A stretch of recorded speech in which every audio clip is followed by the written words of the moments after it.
बताया है कि हमारे समक्ष गुरु और भगवान दोनों ही खड़े हुए हों तो हमें सर्वप्रथम गुरु के चरण स्पर्श करना चाहिए, क्योंकि इस संसार में और इस प्रगति में ज्ञान तो सभी अर्जित कर सकते हैं, लेकिन उस ज्ञान का सदुपयोग सिर्फ गुरु को ही पता होता है। और जो गुरु और शिष्य का रिश्ता होता है वो अनमोल होता है, इसलिए गुरु को परमेश्वर भी कहा जाता है। महोदय, अगर एक पुलिया गलत बन जाए तो कुछ ही जन हानि होगी, कुछ ही मान हानि होगी।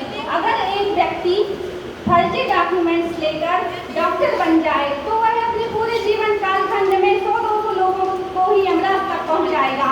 लेकिन यदि एक शिक्षक अपना व्यवहार, अपना जो उसका कर्तव्य का पालन ना करे तो वह हमारे देश की आने वाली पीढ़ी को और आने वाली पीढ़ी को वह 100-200 साल अंदर भी ले जा सकता है और बाहर भी ले जा सकता है। इसलिए गुरु का महत्व जीवन में अत्यंत बताया गया है।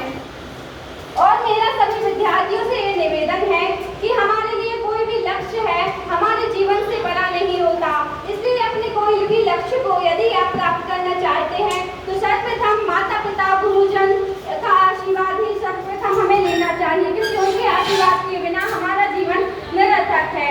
और हमारे जीवन में यदि हमें आगे बढ़ना है, यदि हमें अपना लक्ष्य प्राप्त करना है तो माता पिता और गुरुजन को सर्वोपरि रखना होगा।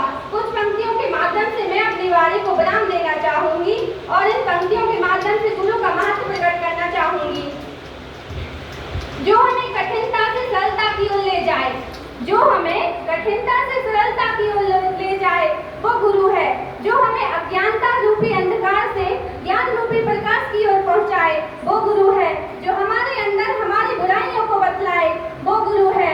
जो हमें विश्वास करना सिखाए वो गुरु है।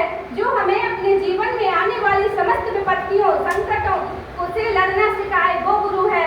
जो हमें अपने माता पिता गुरुजनों का आशीर्वाद लेना और उनका सत्कार करना